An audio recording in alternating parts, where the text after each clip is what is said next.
저희 기도하고 강의 진행하도록 하겠습니다. 하나님 감사합니다. 90일 통큰 통독 성경 일독 16주 세미나를 시작합니다. 이 강의가 진행되는 동안 오직 주의 성령께서 주의 성령의 권능으로 이 시간을 온전히 주관하여 주시옵소서. 강의에 동참하시는 귀한 집사님들, 귀한 전도사님, 또 귀한 사명자들이 있습니다. 하나님 함께하여 주시고 하나님의 영광 안에서 말씀의 권능으로 승리의 기쁨을 누리는 은혜로운 시간이 되게 하여 주시옵소서. 성령의 권능, 말씀의 권능, 기도의 권능으로 하나님의 은총을 받아 누리며 말씀이 삶이 되는 큰 기쁨으로 승리의 전리품을 가득 안고 하나님의 영광을 누리게 하여 주시옵소서. 감사드리며 주 예수 그리스도 이름으로 기도드리옵나이다. 아멘. 이제 서론 강의를 진행하도록 하겠습니다. 통큰 통독 저자 강사 목사님, 우리 주영 목사님을 소개하도록 하겠습니다. 우리 주영 목사님께서는 40년 동안 성경을 가르치시고 이제 우리 주영 목사님이 통큰 통독 연대기 성경 편집하시고 연대기 해설 성경, 연대기 해설 성경은 작년에 출간이 되었는데요. 40년 동안의 결실입니다. 연대기 성경, 해설 성경을 집필하셨고요. 그 다음에 미주에 계십니다. 미주에 계셔서 주정부 세무가 감독관을 하시고 미국에서 1년에 한 번 국내에 오셔서 각 교회, 원하는 교회 몇 군데 다니시면서 강의를 진행하십니다. 통독 교수로 섬기고 있습니다. 우리 주영 목사님 저번 때 6월 달에 국내에 오셔가지고 다시 미국에 들어가시는데 또 이제 내년에 오실 겁니다. 우리 통큰통도 사역 로고가 있습니다.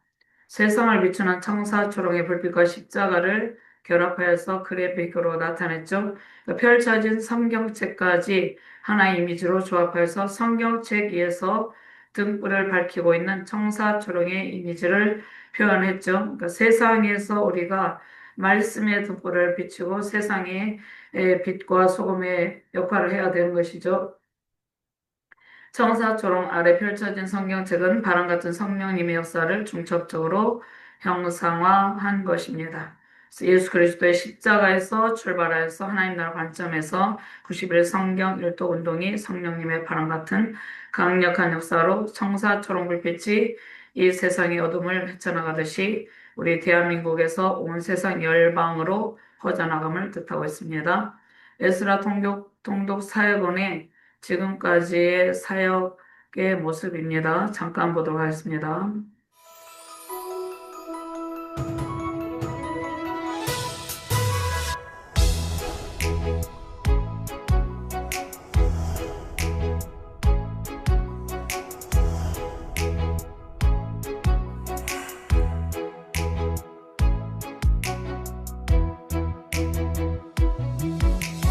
모든 영광 모든 우리 주의 존귀 목사님께서 찬양받기 국내에서 합당하신 사역하고 주 또 미주에서 사역한 거창 대신 활동의 내려놓고 모습입니다.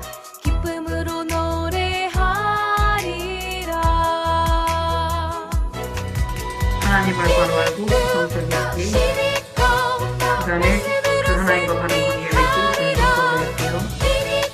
그 관계 맺은 대로 살아가기, 실기적으로 말씀의 삶이 되는 그 결과가 나타나는 것이 성경 읽기 운동의 목적입니다. 16주 가정 일도학교 교재가 있습니다. 성경 통독 말씀이 삶이 되어 교재가 있습니다. 성경을 읽고 이 교재를 공부하면서 성경을 통전적으로 이해할 수 있도록 만든 책이고요. K성경은 몇 년 전에 K성경이 출판됐는데 2030 초신자 또 근데 이 책이 너무 방대해서 사역자들도 이 책을 공부하기에 좋은데 이제 이 책을 더 좋게 한 권으로 더 예쁘게 지금 만들고 있습니다. 아직 출간은 되지 않았습니다. 그다음에 91 통큰 동독이 있고요. 지금 연대기 성경인데 연대기 해설 성경이 작년에 나와가지고 연대기 해설 성경이 잘 되었습니다. 제가 단톡방에 1일부터 10일차까지 PDF 파일을 보내드렸습니다. 그런 식으로 한 권이 90일까지 한 권이 새로 작년에 우리 주영 목사님께서 집필하셔서 출간을 하셨습니다. 새 인도자 지침서가 있고요. 그 다음에 새 인도자 지침서는 세 권으로 되어 있고 워크북이 있습니다. 성경을 공부하고 강의를 듣고 성경 읽고 워크북에 이제 문제가 있고 거기에 답을 달고 승리의 절품을 선고가 있습니다. 성경 그리고 삶. 이 책은 우리 주영 목사님께서 32시간 저자 강의가 있는데 녹음 CD가 안에 들어 있습니다. 기독교 세계관 핸드북이 있습니다. 성경적인 가치관으로 우리 세속적인 가치관이 성경적인 세계관으로 완전히 바뀔 수 있도록 이 기독교 세계관 핸드북 책이 출간이 되어 있습니다.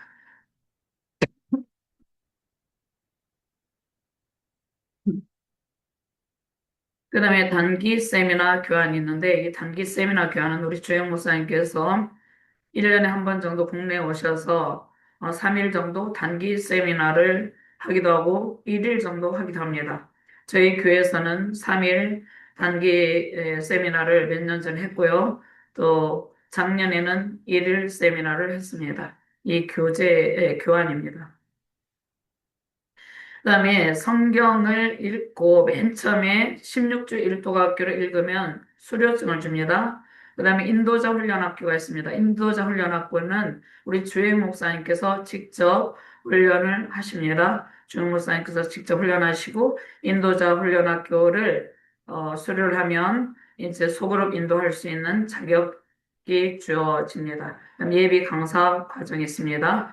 예비 강사 과정은 우리 주영 목사님, 저자 목사님 앞에서 직접 강의를 하고 강의 시연을 하고 저자 목사님께서 합당하다고 생각되면 강사로 어, 이제 뽑게 됩니다.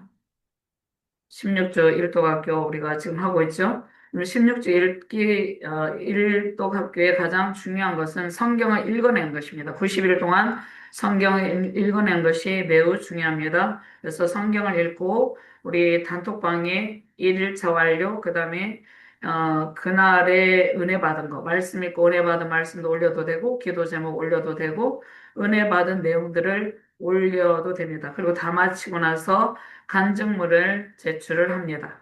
간증물은 간단하게 A4 한 장 정도 16주 동안 강의를 들으면서 깨달은 부분, 은혜 받은 부분들을 간증문을 제출을 하게 됩니다. 이외의 과정을 이수하면 기초과정 수료증을 사회본에서 수여하게 됩니다.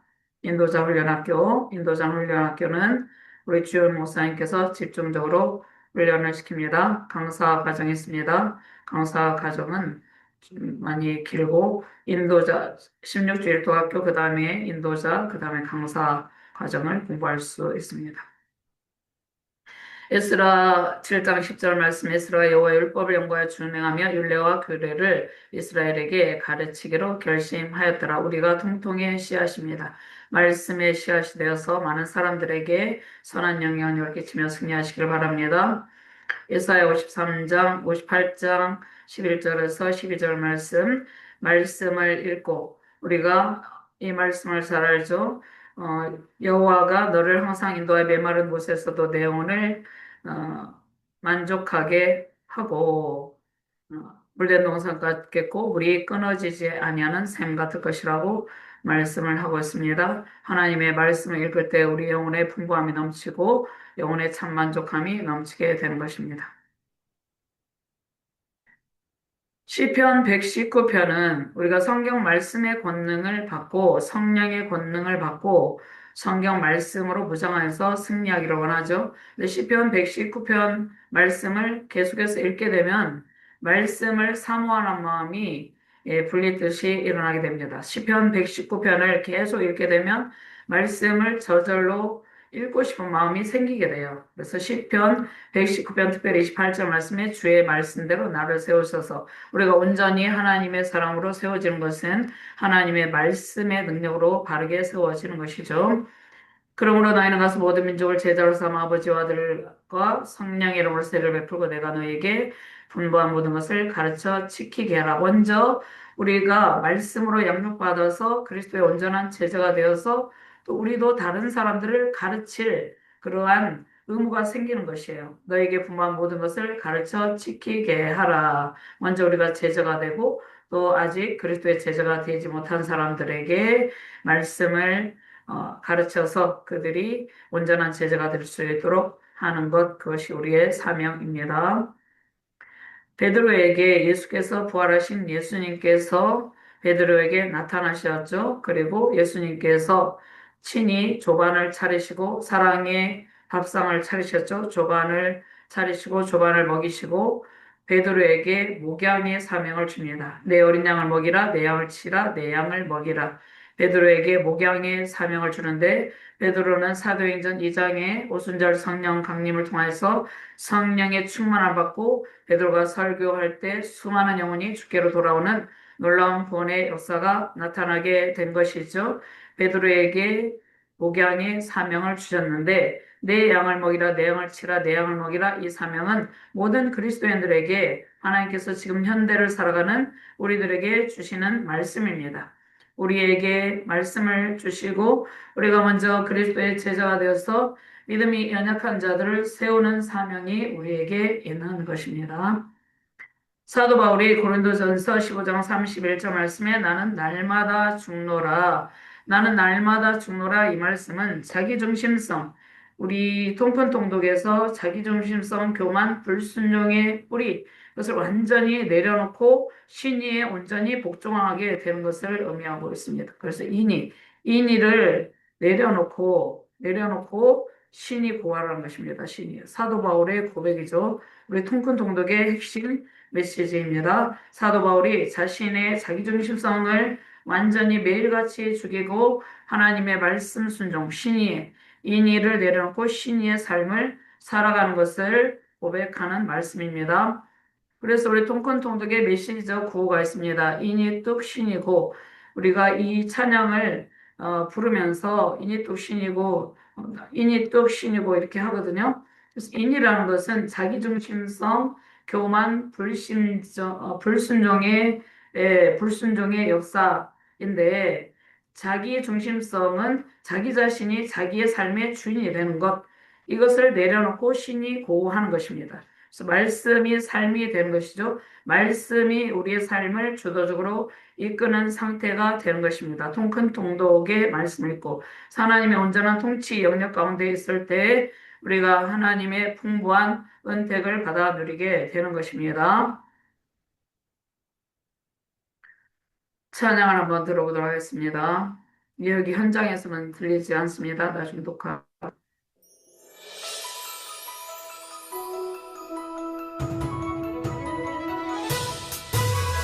영화롭고 선하신 주 말씀으로 역사하시네. 인의를 내려놓고 불평불만 신이 고하라는 것입니다. 내려놓고 모든 일에 찬양을 감사하리라. 줌에서 드리시고 찬양 드시기 바랍니다. 모든 영광 모든 존귀 찬양받기 합당하신 주 걱정 근심 나중에 이 내려놓고 음원이랑 기쁨으로 악보를 노래하리라. 신이 뚝 신이 고 말씀으로 승리하리라. 신이 뚝 신이 고 주의 나라 영원하리라. 신이 뚝 신이 고 말씀으로 승리하리라. 우리 통근통도 주제가입니다. 자기전 부담 불순종 교만 이거 내려놓고 하나님의 나아가는 것이 우리 통근통독의 주제가인데요. 이 찬양은 부산의 부정교회에 부정교회 우리 교회 목사님께서 부정목사님께서 연락할 때 부정교회 교육자들이 이 찬양을 인정하십니다.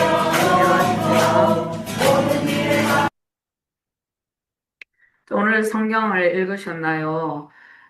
우리 통근동도 성경이 여러 나라 말로 번역이 되었습니다. 특별히 영어로도 번역이 되어 있고요. 근데 특별히 중국어로 번역이 되어 있는데, 중국의 공산 정권 아래 성경을 마음대로 보급할 수 없는 상황이기 때문에, 그러나 중국어로 번역이 되어 있습니다. 그래서 필요하신 선교사님들이 통근동도 공부할 수 있도록 하셨습니다. 첫 주간에 통큰동독 성경신학 익히기를 하고요. 제가 이 서론 강의를 1시간 반 정도 강의를 해서 녹화를 해서 올려드리는데요. 홈페이지에 우리 주영 목사님의 특강이 있고 서론 강의가 6강으로 되어 있습니다. 그래서 하루에 한 강씩 다음 주에는 성경을 그 다음 주에 9월 12일부터 있고 한 강씩 듣고 교재와 함께 공부하도록 합니다. 그렇다면 왜 성경을 읽어야 되는가? 자, 우리가 이 땅을 살아갈 때 여러 가지 위험 요소들이 있죠. 지금 전 세계적으로 재앙이 일어나고 있고, 전염병의 위험이 있고, 재해의 고통스러운 상황들이 벌어지고 있죠. 이러한 상황 가운데 오직 하나님께서 우리를 지켜주시고, 하나님께 피하는 그의 날개 아래 피할 때, 하나님께서 우리의 방패와 손방패가 되는 것입니다. 근데 하나님께 피한다는 것은 어떻게 할 때 하나님께 피한다는 것입니다. 피한다는 것입니까? 우리가 성경 말씀을 읽는 것이, 읽고 우리의 삶에 적용한 것이 하나님의 권능의 방패 아래 우리가 피하는 것입니다. 성경 말씀을 하나님은 나의 피난처, 나의 요새요. 하나님께 피할 때 특별히 시편이 150편으로 되어 있죠. 시편 말씀을 많이 읽으면 어떻게 주의 권능의 날개 아래 피하여서 안전하게 살아가는지를 하나님께서 알려주십니다. 그리고 말씀이 우리의 삶 가운데 적용되어서 안전하게 하나님의 은총을 누리면서 살아갈 수 있게 되는 것이죠. 그러니까 성경 말씀을 항상 읽고 바르게 삶에 적용하는 자세가 중요합니다. 하나님께서 우리를 지켜주신다고 말씀하고 있죠. 자, 그렇다면은 우리의 처음 모습은 어떠한가? 우리 처음 모습은 어떠한 모습인지를 살펴보도록 하겠습니다. 우리 처음 모습은 어떠한 모습이었습니까? 우리의 처음 모습은 죄가 없는 상태, 타락 이전에 처음에 약속하신 하나님의 약속의 말씀이 있습니다. 하나님께서 창세전에 그리스도 안에서 창세전에 우리를 예정하셨다고 말씀하고 있죠. 창세전에 그리스도 안에서 우리를 예정하셔서 하나님의 아들들이 되게 하셨다고 말씀을 하고 있습니다. 하나님의 사랑 안에서 그의 앞에서 거룩하고 흠없게 하시려고 우리의 처음 모습은 죄가 없는 상태죠. 죄가 전혀 없는 상태, 타락 이전의 상태. 그 다음에 처음 모습은 타락 이전의 모습인데 하나님의 은총을 무진장의 복을 누리는 그러한 상태이고 하나님의 존귀와 영어로 관을 씌우신 상태, 시편 8편 5절 말씀의 상태, 그 상태가 우리의 처음 모습입니다. 인간의 타락 이전에 하나님께서 우리를 창조하시기로 작정하셨죠. 우리의 처음 모습이 어떠한지를 살펴볼 때 우리 처음 모습을 성경 말씀 읽고 회복하게 되는 것인데 처음 모습은 하나님과의 온전한 관계 회복을 이루는 그러한 상태입니다. 자, 하나님께서 우리를 창조하신 이유가 무엇입니까? 하나님께서 생육하고 번성의 땅에 충만하라고 말씀하고 있죠. 하나님께서 우리의 형상, 우리의 모양대로 삼위일체 하나님, 성부 하나님, 성자 하나님, 성령 하나님, 우리의 형상을 따라 우리의 모양대로 우리를 창조하시되 남자와 여자를 창조하시고 그들에게 복을 주시며 우리를 왜 창조하셨습니까? 복을 주시고 생육하고 번성의 땅에 충만하고 다스리는 권세를 주셔서 하나님의 은총을 마음껏 누릴 수 있도록 우리를 창조하셨죠. 자, 이것이 창조 언약입니다.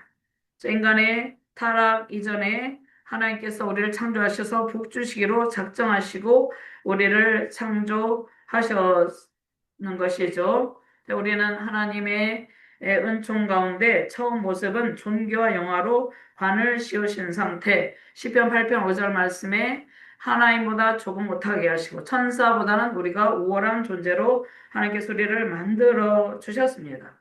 그러니까 영화로운 존재였다는 것이죠. 그런데 처음 모습을 상실했죠. 처음 모습을 상실했기 때문에 처음 약속, 처음 모습을 회복할 수 있도록 처음 모습은 무엇입니까? 처음 약속, 우리에게 복을 주시는 상태, 복을 누리는 상태죠. 그런데 우리가 주의 복을 마음껏 누리지 못할 때가 많이 있는 것이죠. 자, 그러면 하나님께서 우리를 처음 모습을 회복하시기 위해서 자, 하나님의 말씀을 주셨는데 태초가 있습니다. 태초는 레스트. 이 태초는 시간과 공간이 생기는 초점을 의미합니다. 태초에 하나님이 천지를 창조하시니라. 창세기 1장 1절 말씀. 이 레시트의 상태에 그 다음에 아르키의 상태가 있습니다. 아르키의 상태는 태초의 말씀이 계시니라 이 말씀이 하나님과 함께 계셨으니 이 말씀은 곧 하나님이시니라 이 아르키의 상태에 인간을 창조하기로 하나님께서 작정을 하셨다는 것입니다. 이 아르키의 상태는 온 우주 만물이 창조되기 이전입니다. 그러니까 시간과 공간이 생기기 이전의 상태, 태초에 말씀이 계시니라 이 태초 창세기 1장 1절과 요한복음 1장 1절의 태초는 다른 것입니다. 창세기 1장 1절 말씀은 시간과 공간이 생기는 초점을 말씀하시고 아르케는 시간과 공간이 생기기 이전에 온 우주 만물이 창조되기 이전에 아르케 때에 우리를 창조하시기로 작정을 하셨습니다. 자, 창세기가 이제 하나님께서 창조 언약을 주시고 복 주신다는 약속을 하셨는데, 자, 요한복음에 말씀하는 이 말씀은 우리를 창조하시는 것이 온 우주 만물을 창조해놓고 우리를 창조하시기로 작정한 것이 아니라 에베소서 1장 3절 4절 말씀을 근거로 하면 만세 전에 창세 전에 이미 우리에게 복 주시기로 작정하시고 그리스도 안에서 우리를 예정하셨다는 것입니다. 그리고 시편 8편 5절 말씀에 존귀와 영화로 관을 씌우신 상태, 하나님보다 조금 못한 상태, 영화로운 존재였다는 것입니다. 그것이 우리의 처음 모습입니다. 처음 모습. 그러니까 타락 이전의 처음 모습.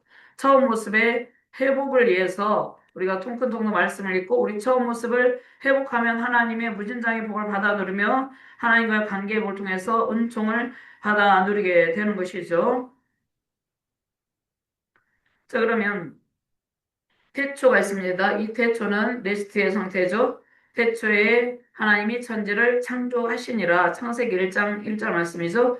그런데 이때는 아르케 때입니다. 그러니까 영원 전부터 하나님은 영원까지 계시는데 영원 전에 더 이상 쪼개내야 쪼갤 수 없는 영원 전 가장 영계의 근원의 시간에 하나님께서 계셨고 그때 우리를 창조하시기로 작정하셨습니다. 에베소서 1장 3절 4절 말씀을 근거로 해서 아르케 때 우리를 요한복음 1장 1절 말씀에 아르케 때 우리를 창조하시기로 작정하시고 그리스도 안에서 하나님의 아들들이 되게 하시려고 이것을 우리 이제 예정론이라고 예정.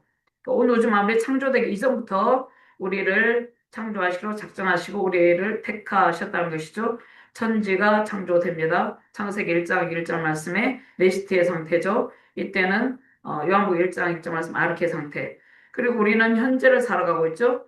그리고 예수님의 태초에 창세기 3장 15절 말씀 여인의 옷을 오르실 예수님께서 사단의 머리를 깨뜨리시고 사단을 제압하시고 영적 전쟁에서 승리하실 것을 말씀하시죠. 예수님께서 오시고 성육신 하셔서 예수님께서 말씀이 육신이 되어 우리 가운데 거하심에 우리가 그 영광을 보니 아버지의 독생자 영광이 은혜와 진리가 충만하더라.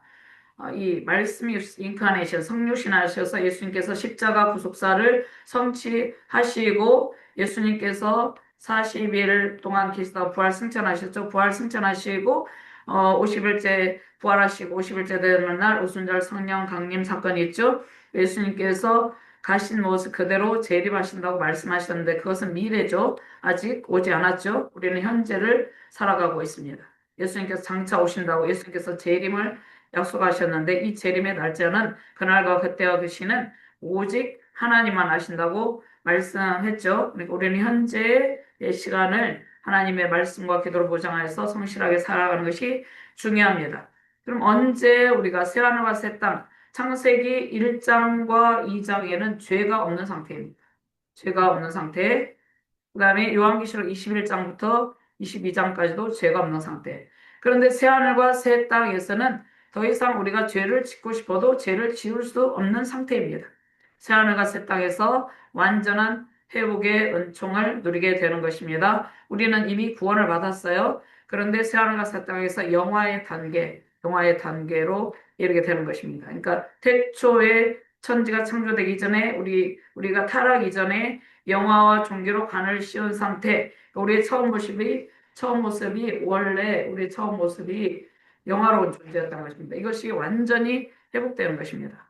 근데 창세기 1장부터 2장까지는 뒤에 이제 사단의 기원에 대해서 말씀을 드리겠지만 이때는 죄가 없었는데 죄를 지을 수도 있는 그러니까 선악과의 언약을 어길 수도 있고 지킬 수도 있고 자유의지를 줄 수 이런 상태인데 이제 더 이상 완전한 회복이 되는 더 이상 우리가 죄를 짓고 싶어도 죄를 지을 수 없는 상태에 이르게 되는 것입니다.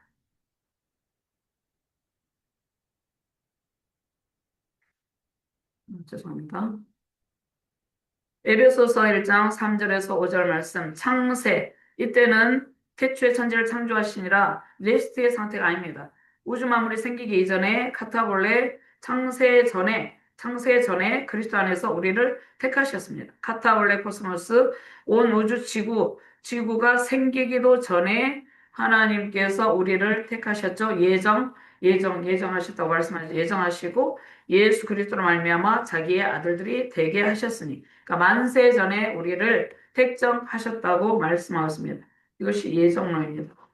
하나님께서는 과거, 현재, 미래를 동시에 깨뜨고 계시기 때문에 과거에 그러니까 영원 전부터 우리를 택하셨다는 말씀 근거 구절이 에베소 1장 3절에서 5절 말씀입니다. 그런데 어떻게 하시려고? 그리스도 안에서 하늘에 속한 모든 복을 우리에게 주시려고 우리를 예정하시고 하나님의 아들들이 되게 하셨다고 말씀하고 있죠. 그리고 하나님께서 우리를 왜 창조하셨습니까? 하나님은 사랑이시죠. 사랑을 나눌 대상이 필요했습니다. 요한일서 4장 8절 말씀에 하나님께서 우리를 창조하시고 우리와 사랑을 나누는 대상으로서 사랑의 규제를 나누는 대상으로서 우리를 창조하셔서 대상으로 삼으셨다는 것입니다. 그러니까 사랑하지 아니하는 자는 하나님을 알지 못하나니 이는 하나님은 사랑이심이라 하나님께서 우리를 사랑의 대상으로 창조하시고 사랑의 교제를 나누기를 원하시고 우리는 하나님과 사랑의 교제를 나누는 존재라는 것이죠. 시편 8편 5절 말씀. 이 상태가 인간의 타락 이전의 상태였습니다. 처음 모습 매우 중요합니다. 처음 모습에 회복해 나가는 것이죠. 성경을 읽고 그를 하나님보다 조금 못하게 하시고 영화와 존귀로 관을 씌우셨나이다. 하나님보다 조금 못하게 하시고 영화와 존귀로 관을 씌운 상태, 영화로운 존재였다는 것입니다. 그러니까 성경 말씀을 통하여서 우리는 영화로운 존재로 다시금 회복되는 것이죠. 하나님의 회복의 역사를 성경 말씀을 통해서 깨닫게 되고 이것이 십자가 구속의 역사입니다. 처음 약속, 생육하고 번성한 땅에 충만하고 땅을 다스리는 권세를 창세기 1장 26절에서 28절 말씀해 주셨죠. 이 말씀, 우리를 사랑하셔서 복 주신다는 약속의 말씀이 우리 안에 처음 약속, 처음 모습이 회복됨으로 우리 안에 이루어지게 되는 것입니다. 자, 인간 창조의 특별함이 무엇입니까? 하나님께서 온 우주 만물을 다 창조하시고 그런데 우리를 창조하시기로 작정한 때는 우주 만물이 생기기 이전에 아르케 때에 우리를 창조하시기로 작정하시고 우리를 택정하셨다고 말씀하고 있죠.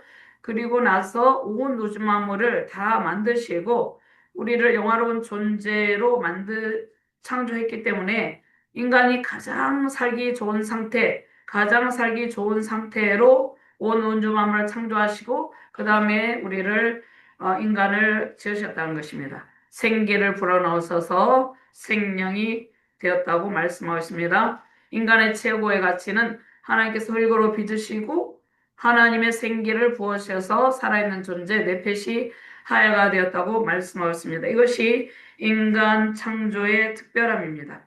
하나님의 무진장의 복을 받아 누리는 상태, 전혀 결핍이 없는 상태로 우리를 창조하셨습니다.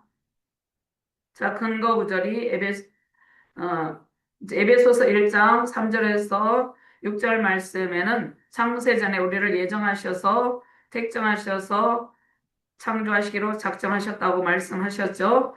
창세기 2장 16절 말씀에 임의로 복되 에덴 동산을 창설하시고, 이때는 인간이 타락 이전이죠. 에덴 동산에서 무진장의 복을 누릴 수 있도록 모든 것을 다 완벽하게 창조하셔서 모든 것을 다 누릴 수 있도록 했습니다. 그래서 에베소서 2장 16절 말씀, 이 말씀도 처음 약속입니다.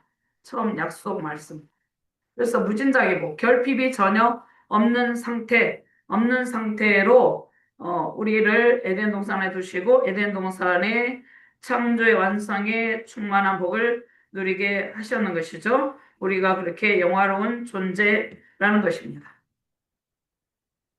자, 임의로 먹되, 그런데 선악을 알게 하는 나무의 열매는 먹지 말라. 내가 먹는 날에는 반드시 죽으리라. 반드시 죽으리라. 이 죽으리라는 것은 하나님과의 관계가 끊어져서 하나님의 복을 누리지 못하는 상태가 된다는 말씀이죠.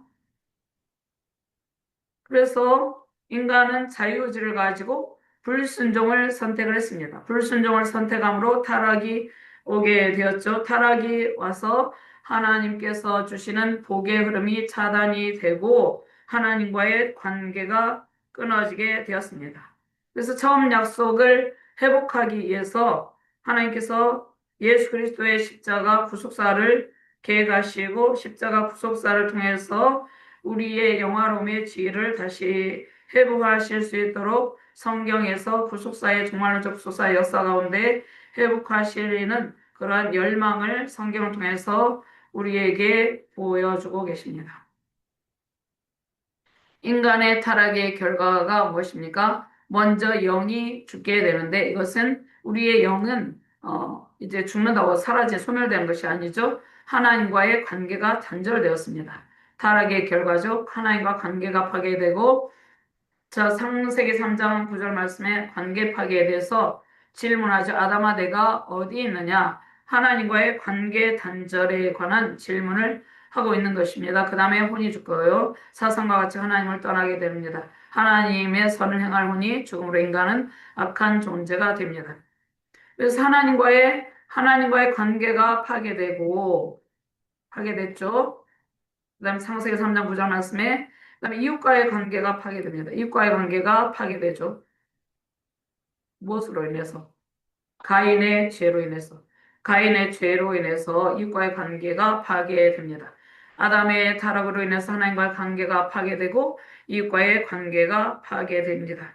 자, 이 관계의 파괴에 대해서 질문하는 것이죠. 네아우 아벨이 어디 있느냐? 이웃과의 관계가 가인의 범죄로 깨어지게 된 것이죠. 그러면 구속은 관계 회복이다. A는 하나님과의 관계도 회복된 상태, 이웃과의 관계도 회복된 상태, 이 상태가 가장 최상의 상태입니다. 하나님과의 관계는 좋은데 이웃과의 관계가 나쁘거나 하나님과의 관계도 나쁘고 이웃과의 관계도 나쁘면 안 되는 것이죠. 또 이웃과의 관계는 좋은데 하나님과의 관계는 나쁘면 안 되고 하나님과 관계복, 이웃과의 관계복, 그러니까 십자가 구속을 통해서 관계복을 이루려는 하나님의 열망이 성경 말씀을 통해서 나타나고 있는 것이죠. 관계, 여호와 하나님이 아담을 부르시며 그에게 이르시되 내가 어디 있느냐. 하나님과의 관계의 위치가 지금 어디에 있는지를 질문하고 계십니다. 그 다음에 창세기 4장 9절 말씀에 가인에게 네아우 아벨이 어디 있느냐. 이웃과의 관계가 파괴됐는데 이웃과의 관계가 어떤 상태에 있는지를 질문을 하고 있는 것이죠. 구속을 통해서 예수 그리스도의 십자가 구속을 통해서 하나님과의 관계가 회복되고 이웃과의 관계, 하나님 사랑, 이웃 사랑을 실사랑으로 하나님께서 맨 처음에 주시기로 한 무진장의 복을 누리고 하나님의 영화로운 존재의 그 처음 모습을 회복하는 것이 하나님의 뜻입니다. 타락의 결과 육체가 죽죠. 우리가 육체가 죽는다고 해서 우리가 육체가 죽으면 흙으로 돌아가는데 육체적 죽음은 우리의 영혼은 그대로 있어요. 영혼과 몸에 분리인 것이죠. 육체가 죽게 됩니다. 그런데 타락 이전에는 하나님께서 육체의 죽음이 없게 만드셨죠. 근데 타락 이후에 하나님과 관계가 단절되고 이웃과의 관계가 단절되고 육체가 죽게 되었습니다. 자, 마지막으로 죄악을 벗어나지 못한 인간. 자, 영원한 죽음, 그러니까 영원한 심판의 부활로 나가거나 생명의 부활로 나가거나 그렇게 됩니다. 그러니까 천국과 지옥에 죽고 나면 몸과 영혼이 분리가 되는데 둘째 사망의 해가 또 기다리고 있다는 것입니다. 이것은 영원한 지옥 형벌이죠. 영원한 죽음. 이 영원한 죽음의 형벌을 면하기 위해서 우리는 예수 그리스도를 믿어야 되는 것이죠. 죄와 사망 권세를 깨뜨리신 사망 권세에서 우리를 건져주신 예수 그리스도 십자가 구속을 통해서 예수 그리스도를 믿고 우리는 생명의 부활로 나아가게 되는데 원래 둘째 사망의 해가 없었는데 타락의 결과 둘째 사망의 해가 오게 되었습니다. 그래서 둘째 사망의 해를 받지 않도록 예수님을 보내셔서 십자가 구속사를 성취하셨죠. 처음 모습의 회복 약속 예수님께서 창세기 3장 15절 말씀에 여인의 우선으로 오셔서 사단의 머리를 밟고 승리하실 것을 영적 전쟁을 선포하시고 처음 모습을 회복해 주실 것을 약속하셨습니다. 계시록 20장에서 온전히 성취되죠. 청년의 때 창조주를 기억하라는 것이죠. 창조주 하나님을 기억하고 하나님의 말씀 순종의 삶을 살아가라고 말씀하고 있습니다. 자, 그렇다면 성경이란 무엇인가? 바이블이죠. 그런데 basic information before leaving us입니다. 이제 성경이란 무엇인가? 이 땅을 살아가는데, 그럼 천국 가서는 우리가 성경이 뭐 필요 없겠죠. 이 땅에서 살아가는데 필요한 정보를 제공하는 책이라고 말씀을 하고 있는 것이죠. 이 땅 가운데 어떻게 살아가야 될 것인지, 이 땅에서 어떻게 살아가야 하는지 삶의 지침서가 우리 삶의 지침서가 Basic Information Before Leaving Us 이 땅을 살아가는데 어떻게 살아가야 될지 모든 필요한 정보를 제공하는 책이 성경입니다. 더 쉽게 말하면 복 받는 지침서입니다.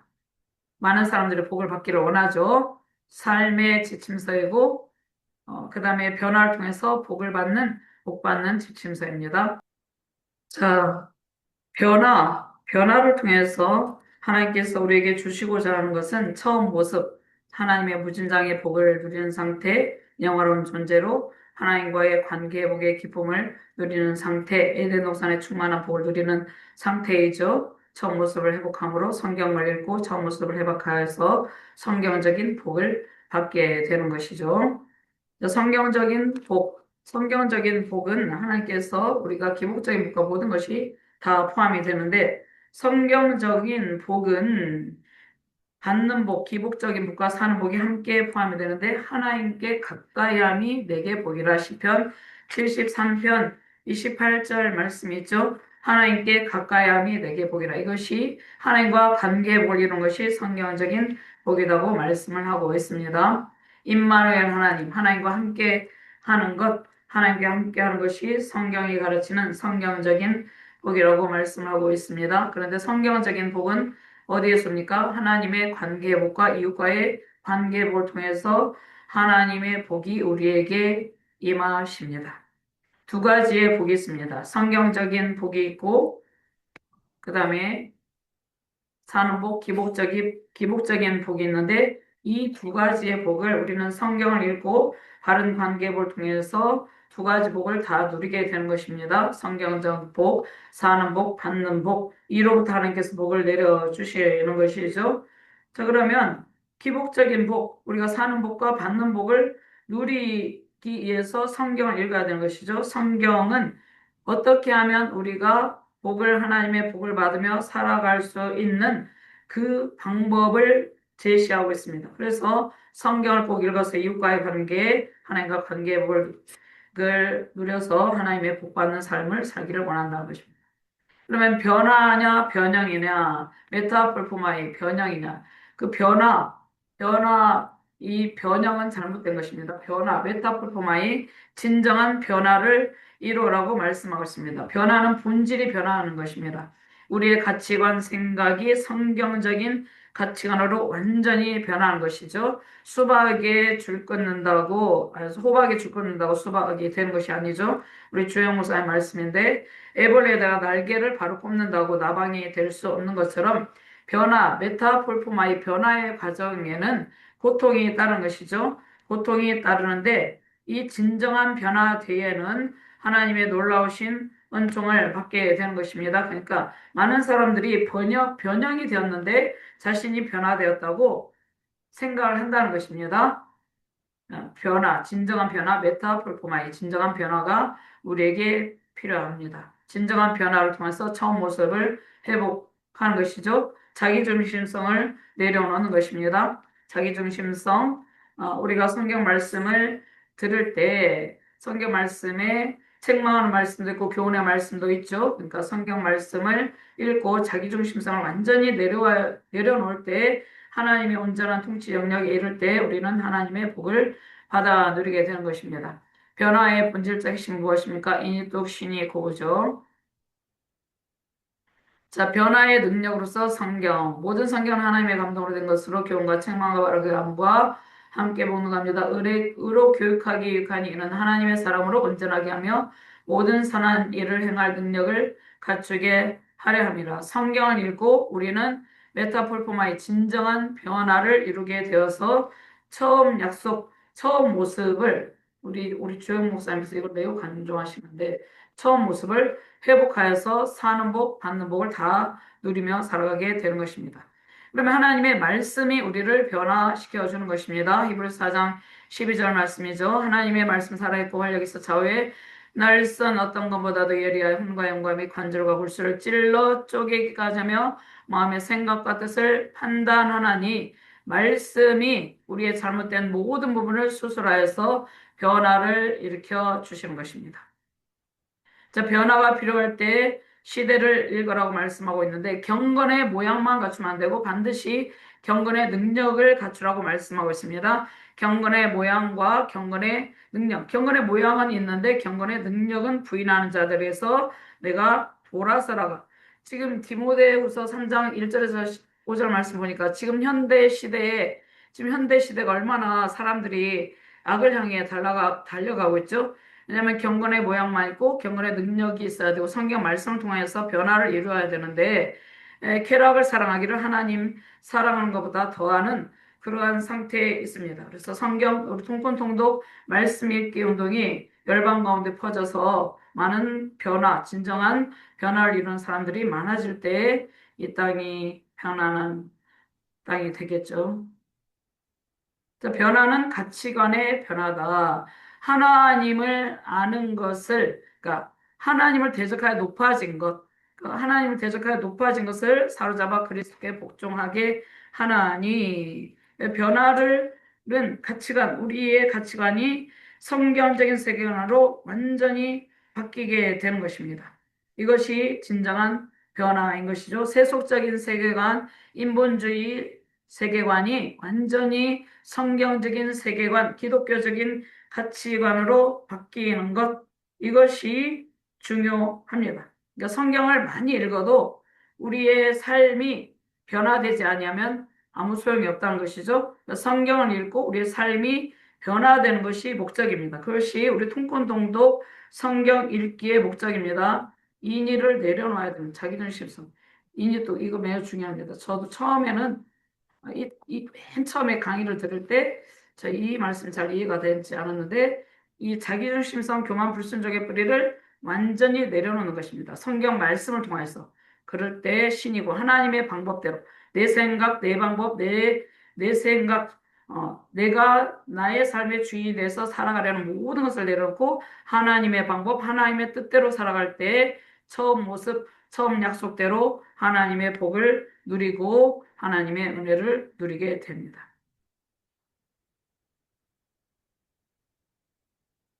세속적인 가치관에서 벗어나서 그리스도의 가치관을 세우라고 말씀하고 있죠. 너희는 이 세대를 본받지 말고 오직 마음을 새롭게 하여 변화를 받아서 메테아 풀품하이 변화를 받아서 하나님의 선하시고 온전하시 기뻐하시고 온전하시 뜻이 무엇인지 분별하도록 하라고 말씀하고 있습니다. 역시 기본 세속적인 가치관에서 벗어나서 그리스도의 가치관을 세우라고 말씀하고 있습니다. 시대 정신을 거슬러서 올라가라는 것입니다.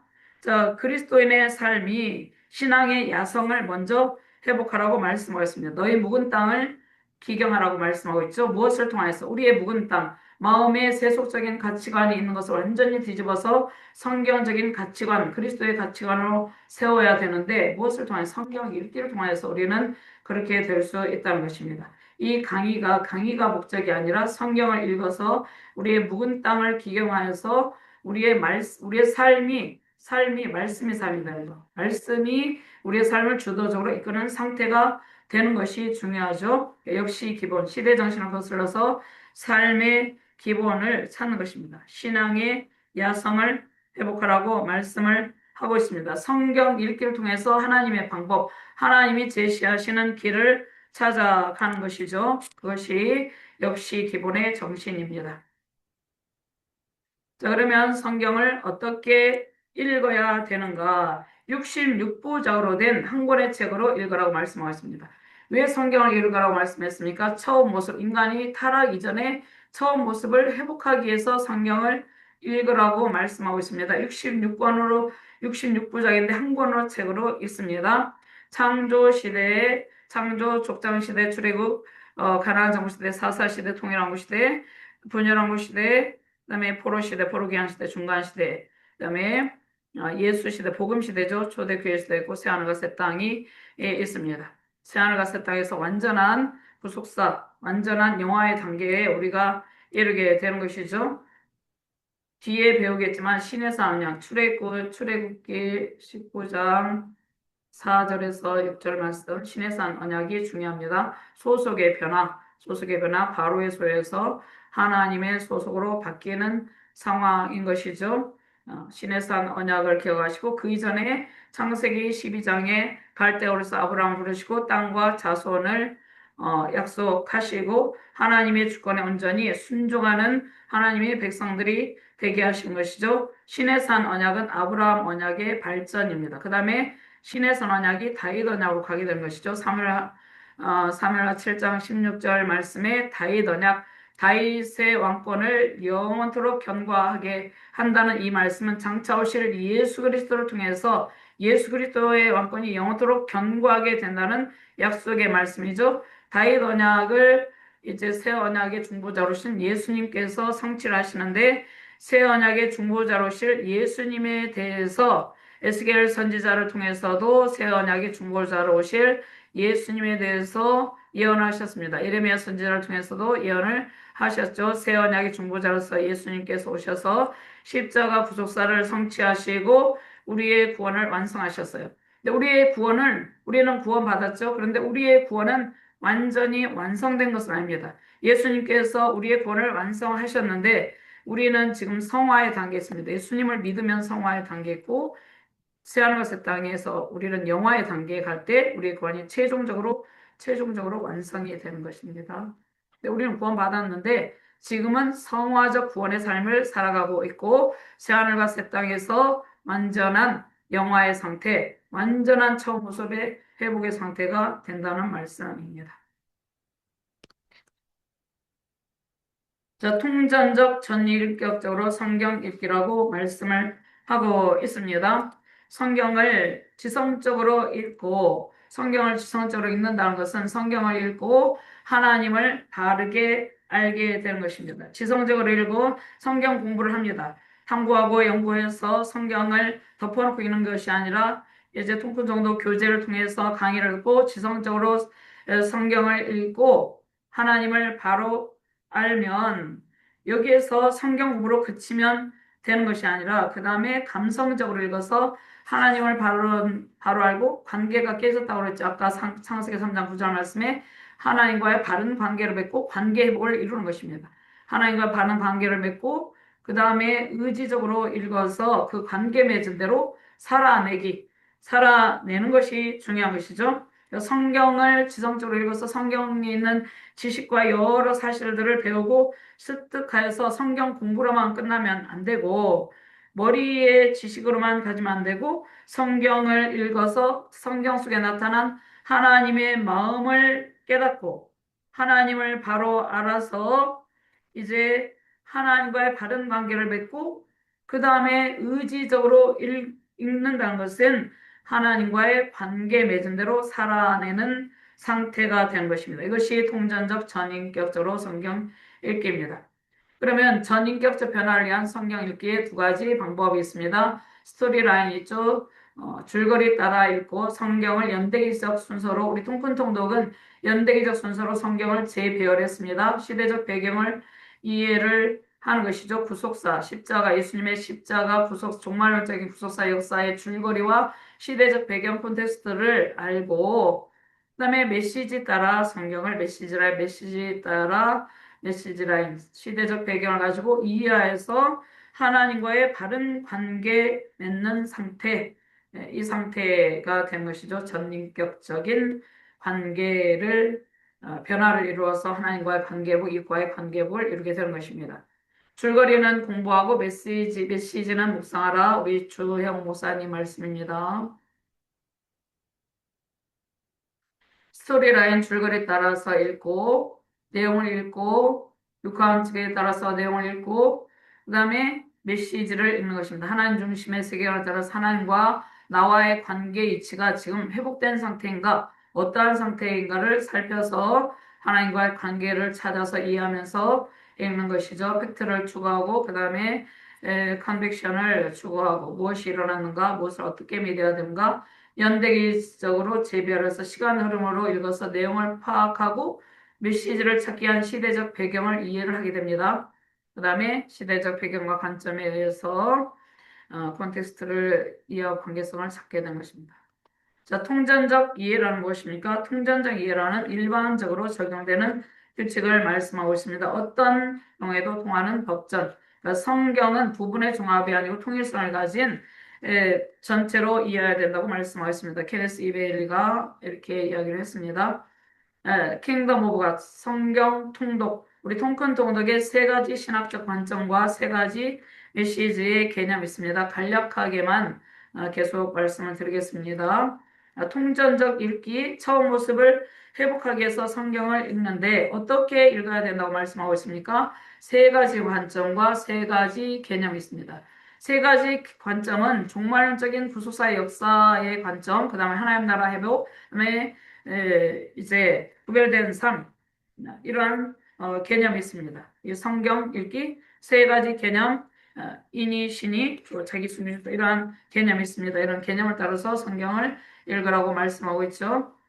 그러면 전통적인 분류에 따른 성경을 좀 살펴보도록 하겠습니다. 율법사는 모세 오경이라고도 하죠. 창출, 레민, 신 다섯 권이 있습니다. 역사서가 12권이 있죠. 여호수아기, 이제 역사서가 12권이 있습니다. 역사서는 뒤에 보면 역사서가 신명기, 모세의 신명기적 사관으로 쓴 역사서가 있고, 에스라 선지자가 제사장적 사원으로 쓴 역사서가 있습니다. 시가서는 5권, 대예언서가 5권입니다.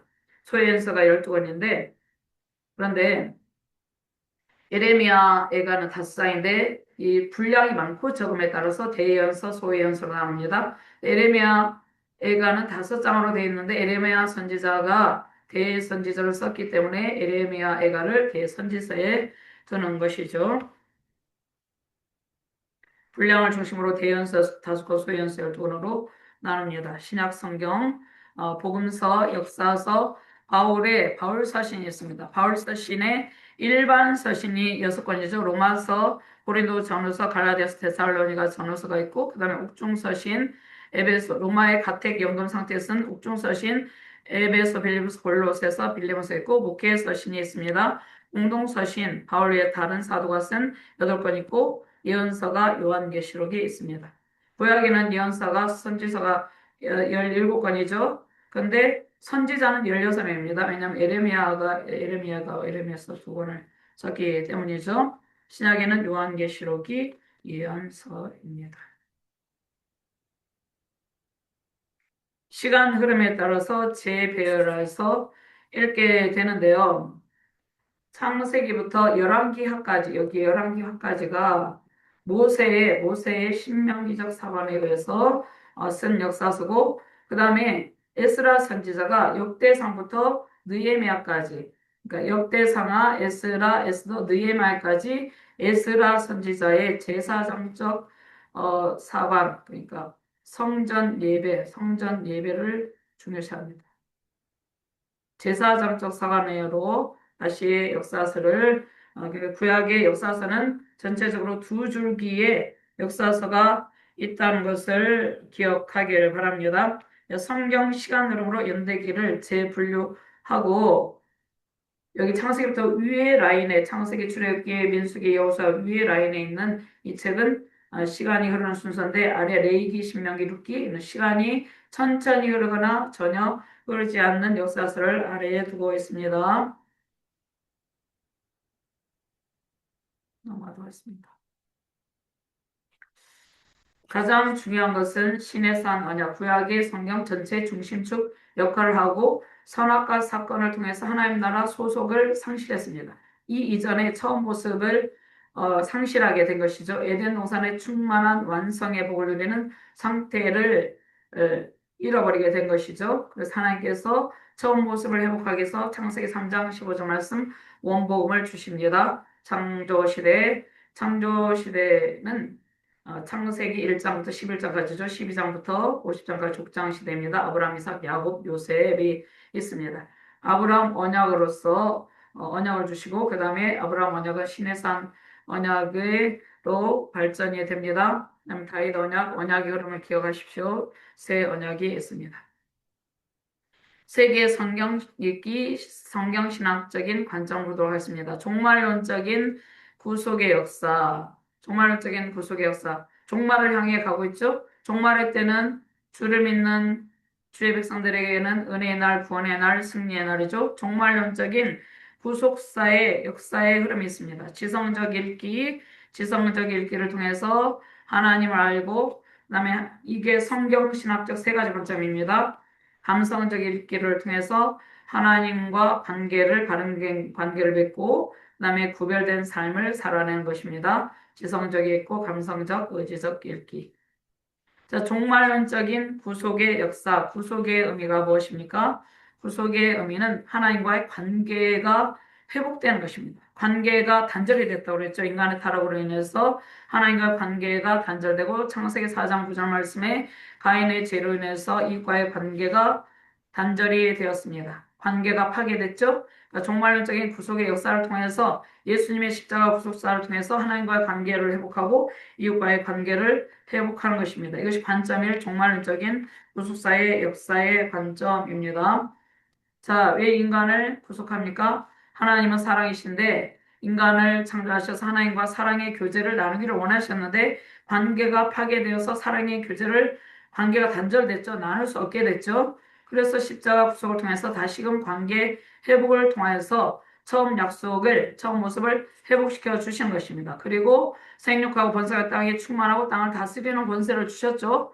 그런데 우리는 생육과 번성의 땅에 충만하고 다스리는 권세를 타락 이후에 못 누리는 것이죠, 인간이. 그래서 예수님을 만나고 처음 모습을 회복하여서 이런 은총을 받아 누리기를 원하는 것입니다. 그래서 우리를 구속하는 것입니다. 에덴 동산에 무진장의 복을 줬죠. 창세기 2장 16절 말씀에 임의로 볼 때 이것은 전혀 결핍이 없는 상태, 에덴 동산의 충만한 완성의 복을 누리는 상태이죠. 그것을 회복하기 위해서. 그러면 선악과 사탄의 기원을 좀 살펴보도록 하겠습니다. 사단은 추정 구절입니다. 이사야 14장 12절에서 15절, 에스겔 28장 느부갓네살의 교만과 두루왕의 교만, 이 문자적으로 그런데 이 근거 구절은 사탄의 기원을 추정할 수 있는 구절인데 사탄은 인간 창조 이전부터 있었습니다. 하나님의 피조물로. 그러니까 이것은 사단이 있었다는 추정 근거 구절입니다. 그러니까 인간이 되기 이전부터 사단이 있었는데 인간이 에덴 동산에 있을 때 인간을 유혹할 것을 아시고 하나님께서 선악과 언약을 주신 것이죠. 타락은 자기중심성, 내가 복음의 발동이 있기 때문에 인간이 타락했기 때문에 십자가 구속을 통해서 우리를 구속하여 주신다는 것이죠. 그러면 사탄의 기원을 좀 살펴보도록 하겠습니다. 계명성이란 이름이 있는데, 자, 이것은 사단이 타락 이전에 계명성이란 이름을 가지고 있었다는 것입니다. 그러니까 인간 창조 이전부터 사단이 원래 있었다는 추정의 근거 구절입니다. 이사야 14장 12절에서 17절 말씀, 너 아침의 아들 계명성이여. 이것은 느부갓네살 왕의 교만, 문자적으로는 느부갓네살 왕의 교만을 가리키는 성경 구절의 말씀이죠.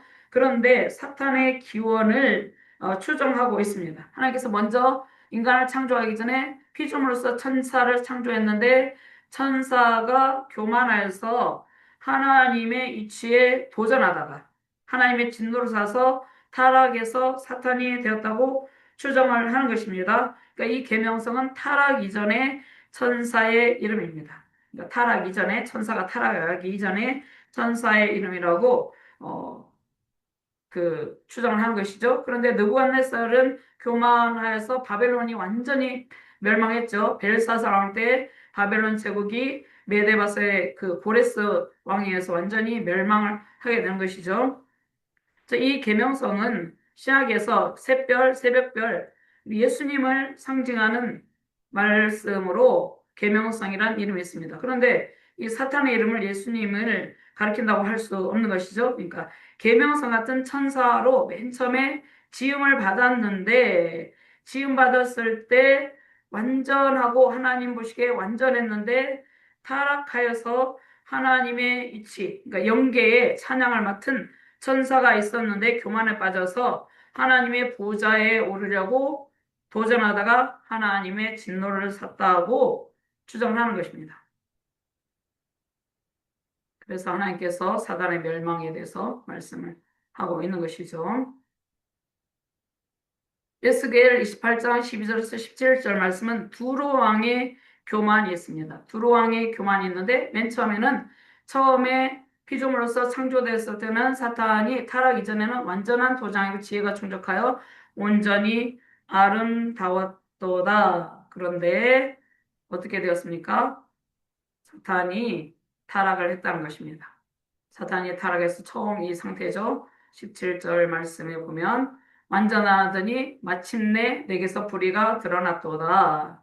하나님의 산에서 쫓겨나게 된 것입니다. 하나님의 이치에 하나님의 지위를 넘보고 하나님의 이치에 오르려고 했기 때문에 두루왕의 교만의 교절인데 이게 사탄의 기원의 기원을 유추해보는 그러한 말씀인 것이죠. 사탄은 하나님을 대적하는 대적자입니다. 교만하여서 하나님께 벌을 받은 것이죠. 하나님께서 쫓아내 버린 것이죠. 그래서 공중권세 잡은 사탄이 공중권세를 잡고 우리를 괴롭히고 있는 것이죠. 사탄의 주목적은 하나님과 대적하게 하고 하나님 될 수 있다 꼬드깁니다. 인간을 꼬드깁니다. 지금도 뉴에이지 무브먼트 힌두교에 뿌리를 두고 그러니까 인간이 신이 될 수 있다는 신앙을 가지고 있습니다. 우상 숭배의 제약은 인간이 신이 될 수 있다고 생각하는 사상들은 사탄의 교만에서 비롯이 되었습니다. 사탄이 동산에서 하와에게 말했죠. 하나님과 같이 지혜롭게 될 것이라고 하나님께서 만드신 아담과 하와를 유혹하는 것이죠. 관점 2가 있습니다. 관점 2는 하나님 나라 회복, 하나님 나라 주권과 통치 온전히 이루어지는 영역입니다. 사탄의 3요소는 국민과 영토와 주권이 있습니다. 나라의 3요소, 국민, 영토, 주권이 있는 것이죠. 하나님의 주권과 통치가 온전히 이루어지는 영역, 우리의 인의가 완전히 내려놓고 신이 구호가 될 때, 하나님 통치가 이루어질 때, 우리 안에 하나님 나라가 이루어지는 것이죠. 에덴은 최초의 완벽한 하나님 나라였습니다. 관점 3이 있습니다. 성경을 이제 지성적으로 읽고 감성적으로 읽고 의지적으로 읽어서 우리의 삶이 변화되는 것입니다. 거룩한 삶, 변화된 삶. 우리는 예수님을 믿게 되면 성화적 구원의 삶을 살게 됩니다. 법적으로 어렵다 칭함을 받고 된 성화적 구원의 삶을 살아서 변화된 삶을 살아가는 것입니다. 이것이 구별된 삶의 모습입니다. 변화된 삶은 순종하는 모든 영역이 하나님 나라라고 그랬죠. 하나님 나라 회복의 상태죠. 하늘에서 이루어진 하나님 뜻이 우리의 삶 가운데 온전히 이루어진 삶, 순종의 삶이 변화된 삶입니다. 자, 구별된 삶의 근거 기준은 10계명 영성이 있습니다. 1계명부터 4계명까지는 하나님과 관계복, 5계명부터 10계명까지는 이웃과의 관계복을 말씀하고 있습니다. 10계명적 영성의 삶을 살아가는 것이 중요하다고 말씀하고 있습니다. 그러면 우리 통큰 통독의 신 메시지가 있죠. 신이는 하나님의 방법, 하나님의 뜻대로 행동하고 살아가는 것이죠. 인연은 내 방법, 내 생각, 내 뜻대로 살아가는 것. 이 세 가지 개념이 있습니다. 자기중심성. 자, 신인은 하나님의 행하심. 우리의 삶을 하나님께서 주도적으로 이끄시고 하나님께서 행하실 때 하나님의 복이 임하는 것입니다. 이것은 인본주의, 인간의 내 방법, 내 생각대로 살아가는 것, 내 마음대로 살아갈 때 우리는 실패와 좌절의 고통을 느끼게 되는 것이죠. 하나님의 방법, 하나님께서 지시하시는 방향대로 나아갈 때 우리는 승리할 수 있는 것이죠. 자기중심사는 자기 자신이 자기 삶의 주인이 되는 것입니다. 이 신의 삶이 아니고 자기 자신이 자기 삶의 주인이 되는 것, 이 자기중심성을 완전히 내려놓을 때 우리는 하나님의 말씀 순종의 삶을 살아갈 수 있는 것이죠. 하나님께서 일을 행하시는 하나님, 그것을 만들며 성취하시는 하나님이라고 말씀하셨습니다. 하나님의 방법, 신의가 우리 삶에 이루어질 때 처음 모습이 회복되어서 하나님의 복을 누리게 되는 것이죠. 자, 무화과 나무 옷은 인리의 방법입니다. 근데 하나님께서 가죽옷을 만들어 입혔죠. 무화과 나무 옷은 인리의 방법이에요. 금방 부스러지고 없어지는 것입니다. 우리가 인간의 방법으로 여러 준비를 하고 했는데 인위로 하면 무화과 나무 옷을 아담과 하와가 만들어서 금방 바스라진 것처럼 그렇게 되는 것이에요. 그러니까 하나님의 방법, 하나님 가죽옷을 지어 입히셨죠. 노아 방주의 설계도를 직접 노아에게 만드셔서 주셨죠. 성막 설계도도 직접 하나님께서 성막의 식양을 만드셔서 모세에게 주셨죠. 인이 뚝 신이 고가 되어야 되는 것입니다. 로마서 12장 1절 2절 말씀이 우리의 삶 가운데 이루어지기를 바랍니다. 신이 온전히 의지라고 말씀하셨습니다. 종말론적인 구속사 하나님 나라 거룩한 삶. 세 가지 신학적 관점이죠. 그 다음에 세 가지 개념은 신이, 인이, 자기중심성이 있습니다.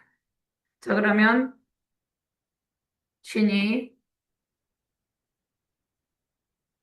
인의를 내려놓고 인본주의를 내려놓고 자기중심성을 내려놓고 신이 종말적인 구속사 하나님의 방법대로 살아가는 것.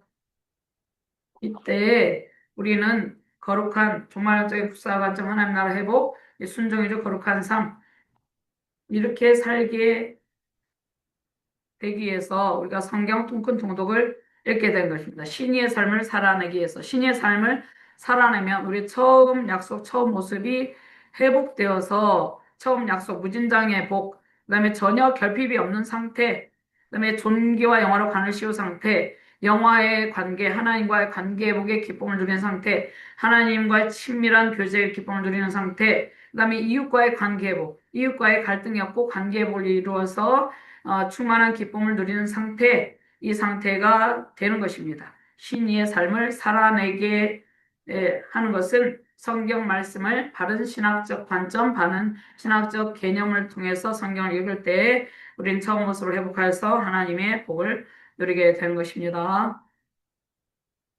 안경을 끼고 우리는 인의와 자기중심성을 내려놓고 신의의 삶을 살아내야 되는 것이죠. 왜 90일 동안 읽어야 되는가? 통큰 통독을 1189장을 하루에 13장 정도 한 20분 정도 걸려요.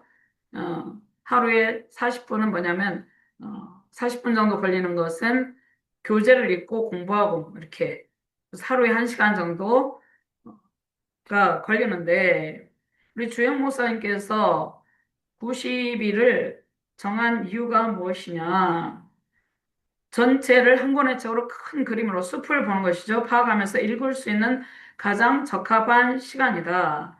1년 동안 읽으면 창세기에 1년 동안 12월 달에 1월 달부터 읽었다고 하면 잘 생각이 나지 않죠. 그러니까 90일이 가장 적합한 시간이라고 생각하고 여러 가지 이제 우리 주영 목사님이 실험을 해보고 90일을 정했습니다. 성경을 한 권의 책으로 스토리 라인과 메시지 라인을 통전적으로 완독하기 위해서 주어진 기간 동안 90일 동안 일독을 하는 것입니다.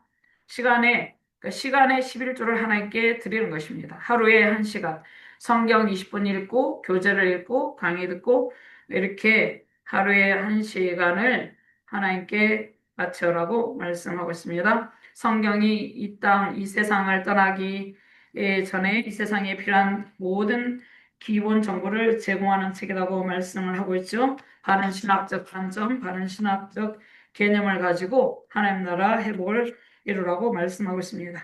하나님의 통치가 온전히 이루어질 때 우리 안에 에베소서 1장 3절 4절 말씀에 있죠. 하나님의 신령한 복이 임하고 부진장의 복이 임하고 하나님의 은총의 복이 넘치게 되는 것입니다.